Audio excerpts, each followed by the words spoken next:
Good morning बच्चों, कैसे हो? ठीक है ना। तो आज करेंगे क्वेश्चन नंबर 2।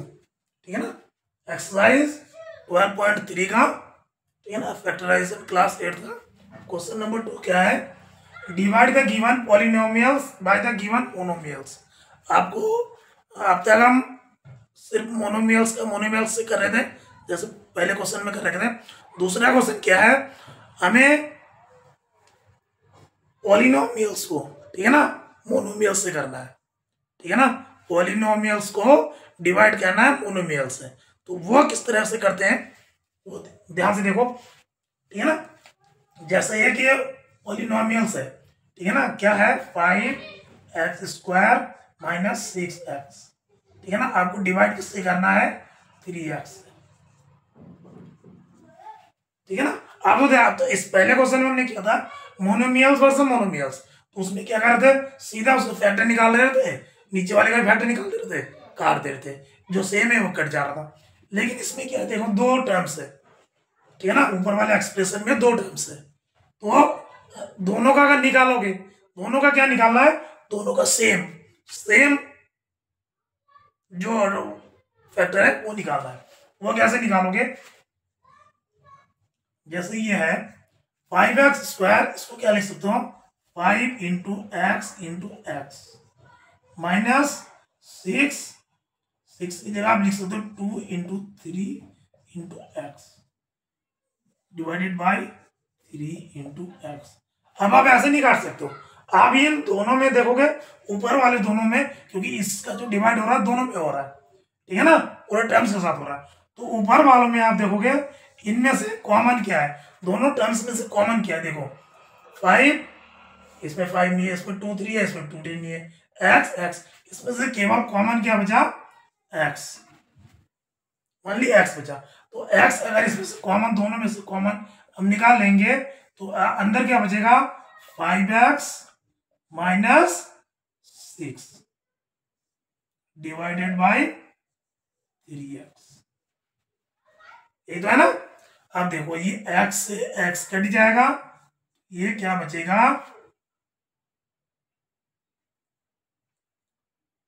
1/3 5x - 6।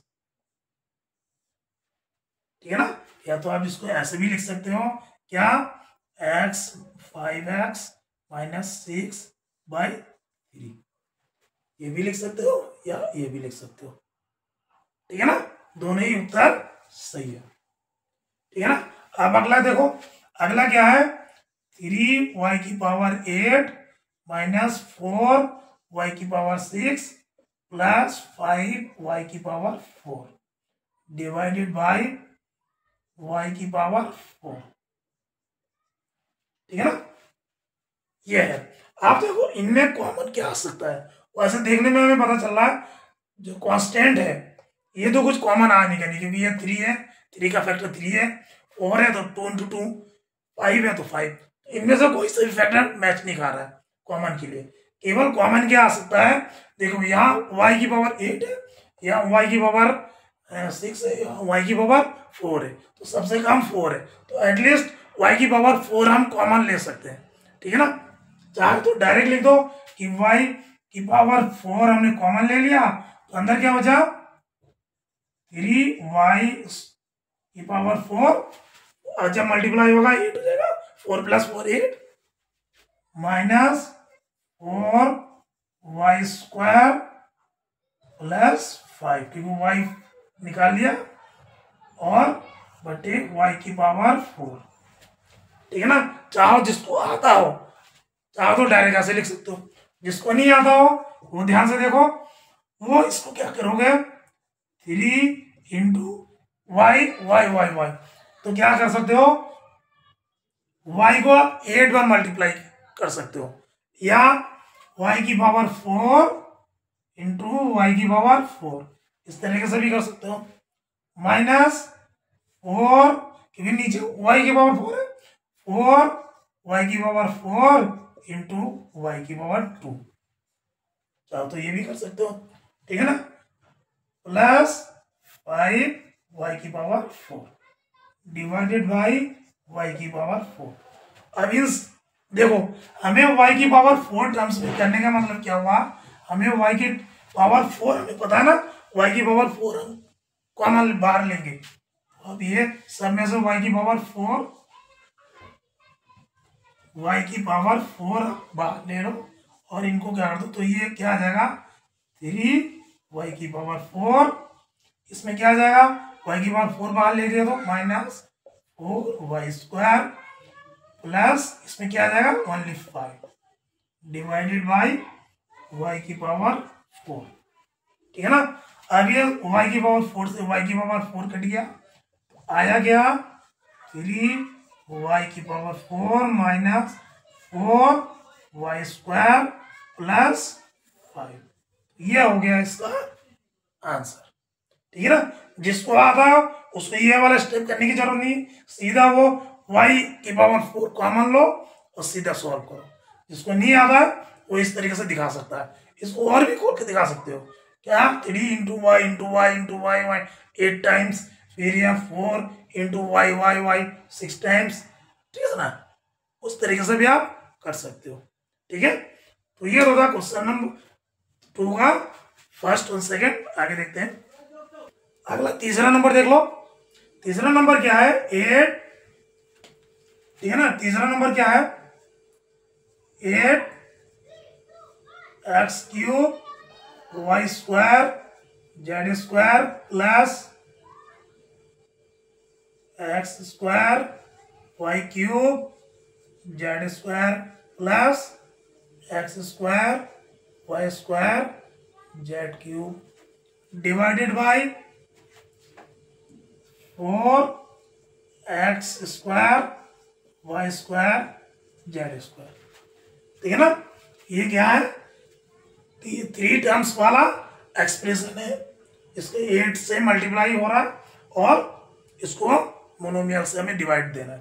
ठीक है ना, तो ध्यान से देखो x⁵, x⁵2, x⁵2, z⁵2, x⁵2, y⁵3, z⁵2, x⁵2, y⁵2, z⁵3। At least इसमें अगर हम चाहे तो इन सब में से x⁵2, y⁵2, z⁵2 सब में से कॉमन ले सकते हैं, ना। इसका मतलब x⁵3 का मतलब क्या है, x into x into x. ठीक है ना, 3 टाइम्स x का मल्टीप्लाई होगा और देखो सब में से ले सकते हैं, तो हम ले लें। ठीक है ना, पहले तो क्वेश्चन में हम तो समझ ही गए, हम इसको ऐसे ही ले लो, 8 तो 8 रहेगा और x² y² z², इसको हमने कॉमन ले लिया इनमें से। तो इसमें क्या बचेगा, देखो z² y² तो आ गया, x² आ गया, लेकिन यहाँ पे x⁵3 है, तो क्या बचेगा ओनली x इंटू x², तो क्या हो जाएगा x⁵3 y² z²। ठीक है, प्लस यहाँ पे देखो x² y z² हमने बाहर ले लिया, y⁵3 है जबकि हमने क्या लिया y⁵2 यानी y, प्लस सेम इसका भी क्या बचेगा z बचेगा, क्योंकि यहाँ पे क्या है x² y² ले लिया हमने, z² ले लिया तो z⁵1 तो z बचेगा divided by 4x² y² z², x² y² z² ये कट गया, 4 1 जा 4, 4 2 जा 8, तो ये क्या आ गया 2x plus y plus z, 2 into x plus y plus z। तो ये हो गया इसका आंसर।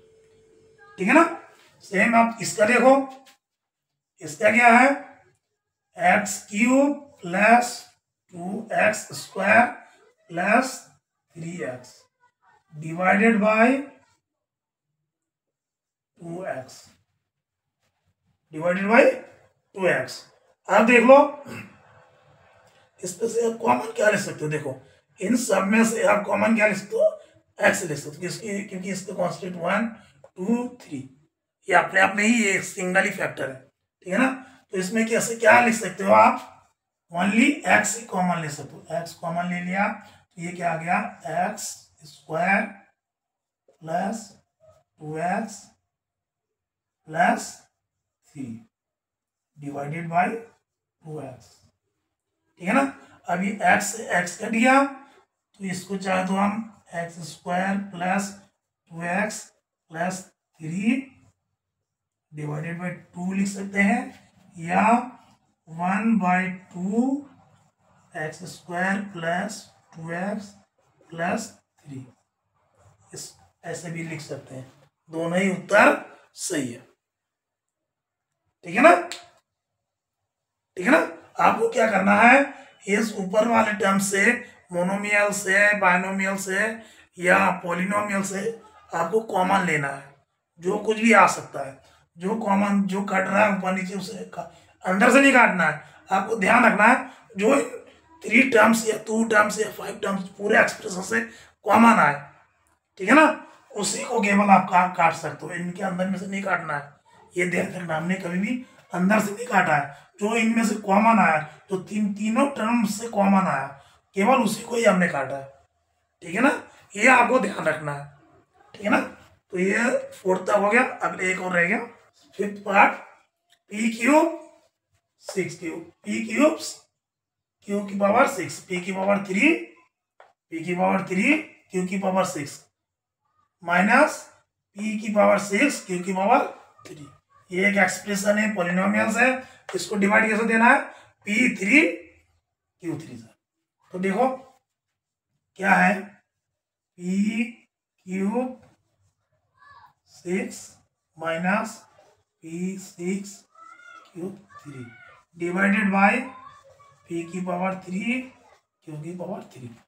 ठीक है ना। देखो p की पावर 3 q की पावर 6 माइनस p की पावर 6 q की पावर 3। ठीक है ना।